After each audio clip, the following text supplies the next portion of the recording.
rats and snails and puppy dog tails. That's what little boys are made of. Sugar and spice and everything nice. That's what little girls are made of. You know, there has to be a meaning. Every boy in this society is raised to be something, to be a doctor, to be a lawyer, to be something. Not every boy is also thinking is going to be a husband and a father. Every girl is raised to be a housewife and a mother. She is not raised to be something other than that. Women's Liberation, the unfinished revolution of American women. With ABC News correspondent Marlene Sanders. 50 years ago, women got the vote. It was a bitter struggle, but an easy goal to explain. Today, the things women want are more complex. Those involved in what has come to be known as the women's liberation movement do not necessarily agree on all of the objectives. But there is a serious questioning of the role of women in our society. And the rhetoric of the civil rights movement has been contagious. The word equality is powerful. In big cities, as well as on hundreds of college campuses, groups of women have joined the movement. Their numbers are increasing. Here in Chapel Hill at the University of North Carolina, a group called Women's Liberation Number 27 issued demands to the university. They want the elimination of the quota system in the admittance of women. They demand daycare centers for the children of faculty, staff, and students. They also attempted to communicate to their fellow students what the women's liberation movement is all about. Where are you going, my little one, little one? Where are you going, my baby, my own? Keep your dress down, dear.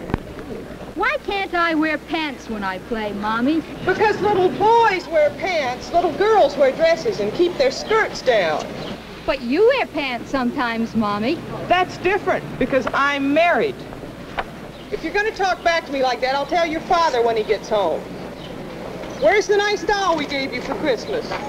I don't know, Mommy. And anyway, it's more fun to play with Jimmy's toys. Give me that. I'll give Jimmy back his toy.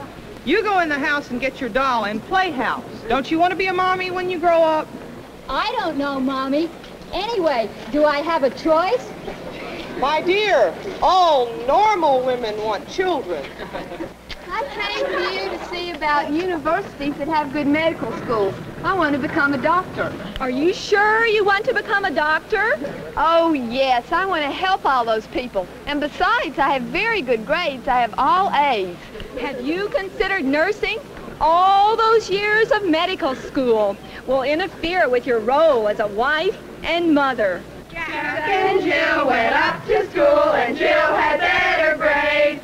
Now Jack's in a position of executive rule and Jill's his secretary slave. What are your qualifications, young lady? Well, I have a master's degree. Can you type? But I have a PhD. Can you take shorthand? But I'm Phi Beta Kappa. How can you make a good cup of coffee? Master's degree, PhD, Phi Beta Kappa Key. Can any woman get a job? Or go where she goes, but can she?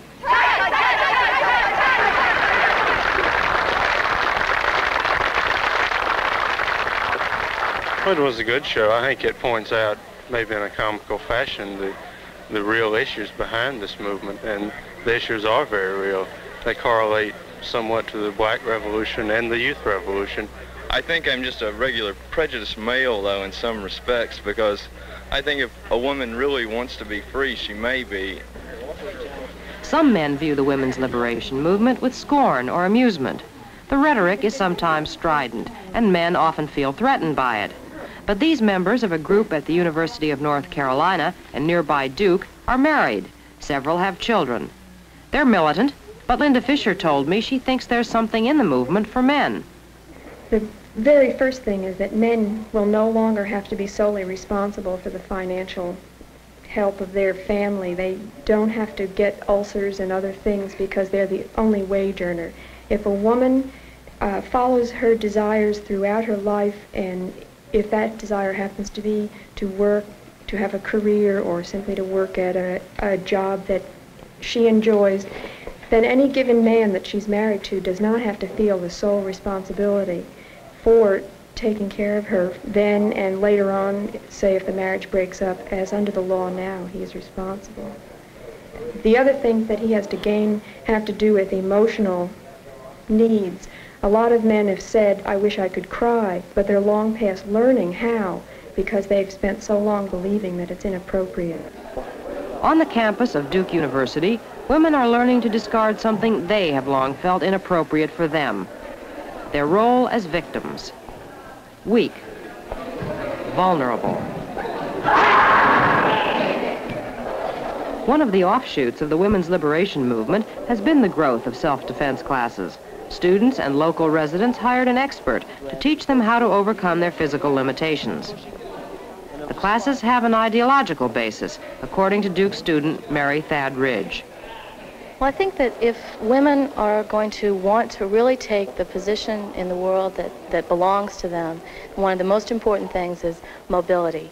It means being able to go where you want to go, when you want to go, without the protection of a man. And I think that this means that women should be able to, walk on the streets at night with the same facility that men are able. Now, not only does this mean self-defense for women, certainly it means better lighted streets and police protecting people instead of property. But I think that one of the most important things is a woman's confidence.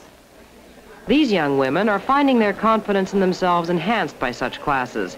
They believe that the helpless, dependent woman of the past no longer has validity in the world today.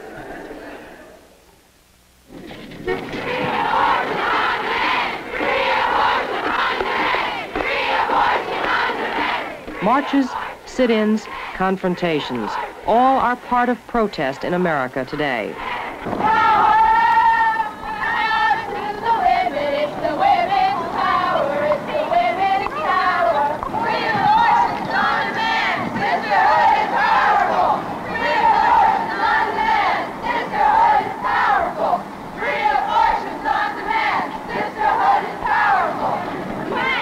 One of the unifying issues of the movement has been the goal of repeal of abortion laws throughout the nation. Failing that, their reform. The issue has cut across differences between radical groups and others, like NOW, the National Organization for Women, reformist in nature, working within the system, to others like WITCH, a colorful offbeat action group.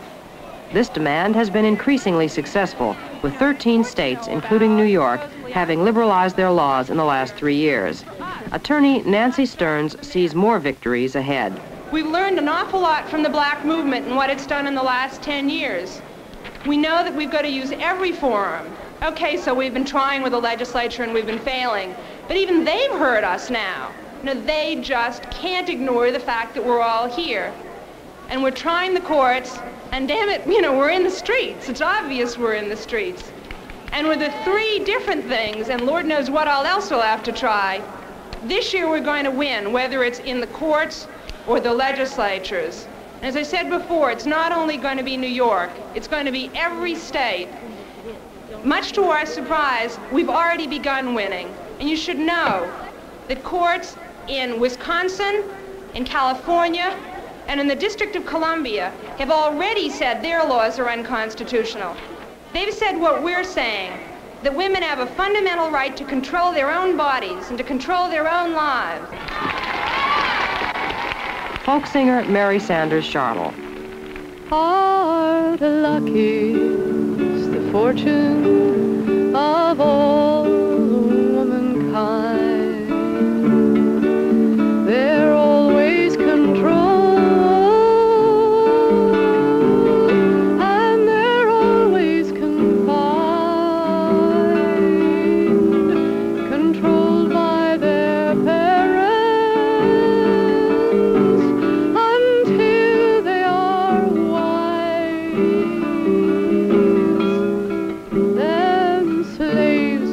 Husbands for the rest of their lives. Well, I once knew a girl and her story was sad. She'd always been courted by the wagoner lad. He courted her truly.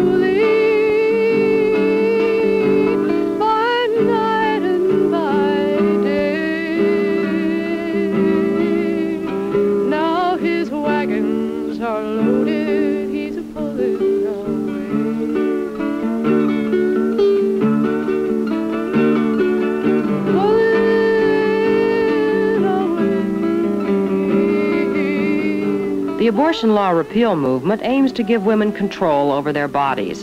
Another goal of the movement is for women to be better represented in the mass media by the magazines, advertisers, and televisers who influence both men and women about a woman's role. Earlier this year, a coalition of liberation groups invaded the offices of John Mack Carter, editor of the Ladies' Home Journal.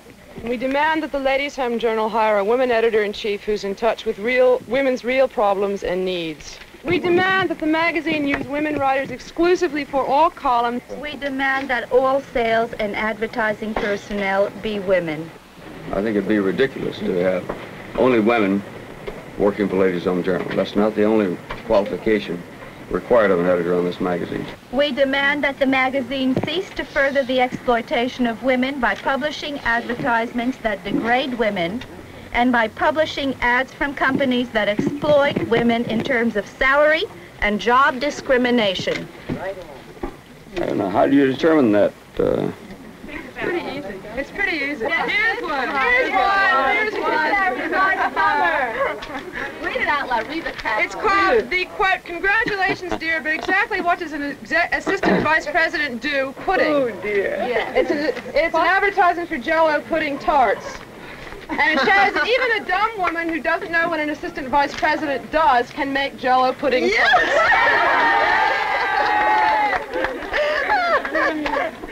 There was one. Sorry, dear, I cracked up your car pudding. Remember? Here's one. How about this one? Keep your face on longer. Yeah. Your made-up face. What's wrong with that one? Oh, goodness. What's wrong with What's this adulation of women? What's wrong with your natural face? You put on gook and makeup and lipstick and eyeshadow and you walk out and you feel like you're coming out of some movie set. And there isn't the glamour to accommodate it. Made for a woman's extra feelings. Secret deodorant. Through advertising and entertainment, women are frequently portrayed as sex objects. Many members of women's lib feel exploited by men, and they startled Wall Street one day by an exhibition in which roles were reversed. Oh, they're so beautiful, all of them.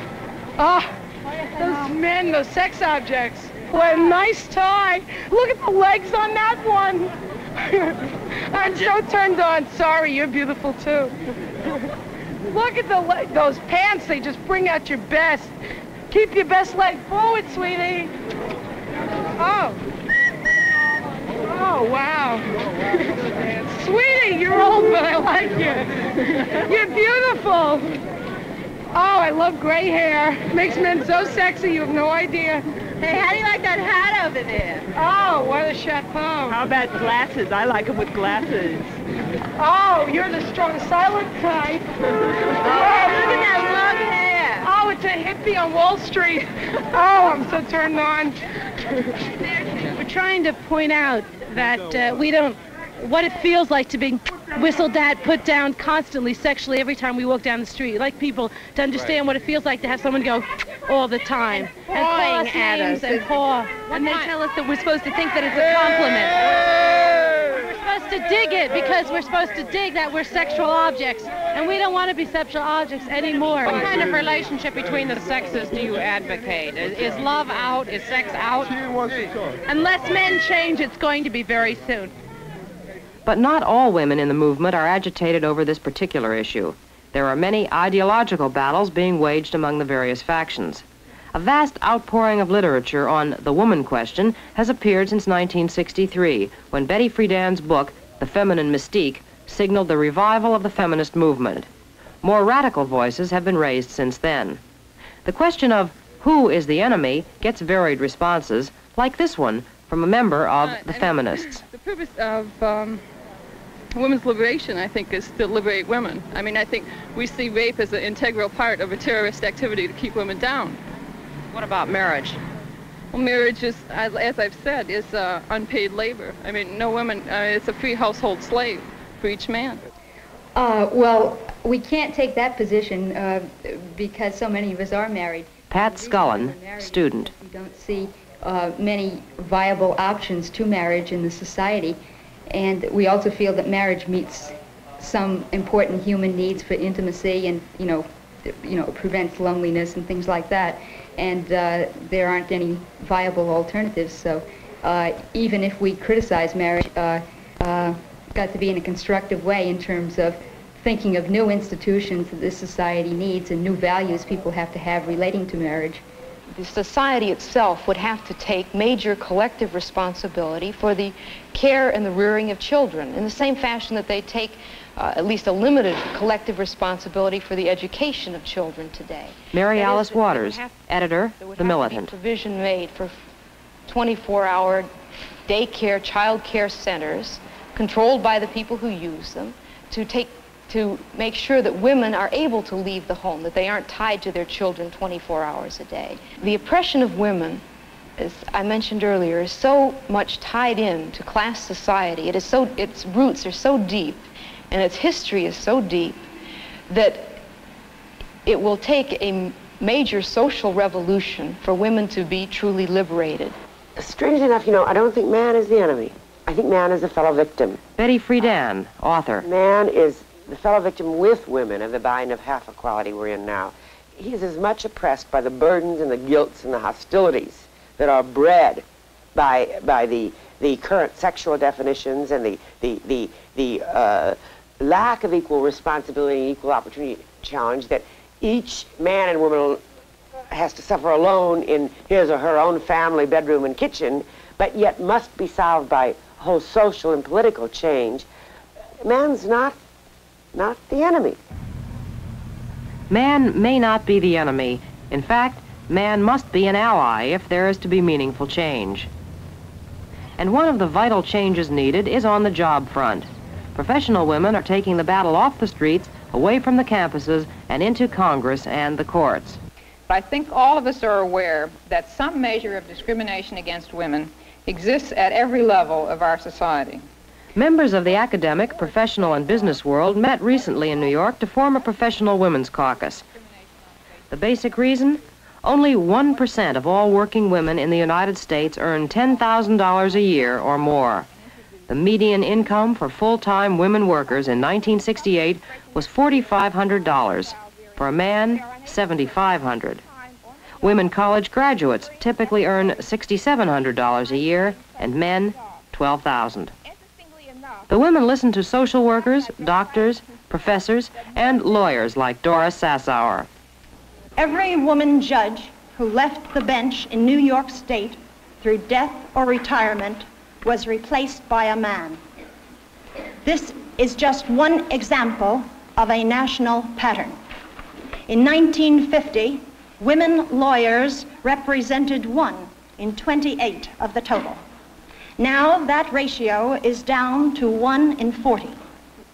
More women lawyers than men work in the lower paying, lower ranking things in government, like the Legal Aid Society. The longer the attorney is out of law school, the percentage of women in these less remunerative jobs rises as men leave for more attractive positions in general or specialized practice. Our international sisters are 50% of the law students in Denmark, not 7% as in the United States. 36% of the lawyers in Russia, not 3% as in America. 25% of the judges in Poland, not 2% as here. We need immediate remedial action to secure for women not just equality before the law, but equality within it. Most people assume that women already have full equality under the law. The 1964 Civil Rights Act banned discrimination on the basis of sex, but discrimination does not end by decree alone. 47 years ago, an Equal Rights Amendment to the Constitution was proposed, but never passed. Senator Birch Bayh was chairman of the most recent hearings on the constitutional amendment, and he told me what it would accomplish. What it would do would be say that everyone is going to be treated the same. It would do the same thing for women as was done for Negroes after the Civil War, when we amended the Constitution and said that no one should have their rights abridged because of race, color, or creed. We would just merely say, or sex. In what ways are women affected by this lack of protection? In California, there's a law that requires women to to seek special approval before they can go into a business for themselves. Now, men don't, but women have to. In some states, women cannot own property in their own name. If they're married, they have to have their husband own it for them. In Illinois, for example, a man is no longer a minor at age 18, but a woman has to wait till she's 21. Well, maturity shows us that probably a girl matures a little more rapidly than a young man. At least they ought to reach the age of majority at the same time and not be discriminated against. There are 3 states, as I recall it, Alabama, Mississippi, and South Carolina that I remember, that don't permit women to serve on the juries at all. Now, certainly women are tried for crimes in those states, but their own sex cannot sit on the jury of their peers. These are just a few of the examples. There are a number of examples where women who work are discriminated against. You can have a woman physicist sitting in an adjoining laboratory facility with a man and receive 25 or 30% less pay. Now, this is not right. I think many people can and have wrongly interpreted the women's liberation movement, or whatever you want to call it. None of us who are concerned about this discrimination feel that it's our responsibility to tell a woman what she should do, whether she should work or go to school or raise a family. This is none of our responsibility in government. But I think it is our responsibility in government to give all of our citizens, whether they are male or female, black, white, yellow, or brown, the opportunity to utilize their total talents as they want to use them to the ultimate of their ability. Oh, that is the fortune of all womankind. She's always controlled. The women's liberation movement will not disappear after the singing, marching, and shouting have died down. Man himself may not be the enemy, but his practices are under attack, whether they are motivated by prejudice, profit, or habit. This is a search for equality of opportunity, not the wish to be just like men. It is the desire for more options, for choice, for a shattering of stereotypes, for women to choose more freely the kinds of lives they want to live, and if we choose to work, to be paid in full. The status quo is being challenged by the women's liberation movement. Today, it's still a man's world. And just look at it. Move over, gentlemen. Maybe you can use some help. This is Marlene Sanders. Hard luck is the fortune of all womankind. They're always controlled, and they're always confined, controlled by their parents until they are wives, then slaves to their husbands for the rest. This has been a presentation of ABC News.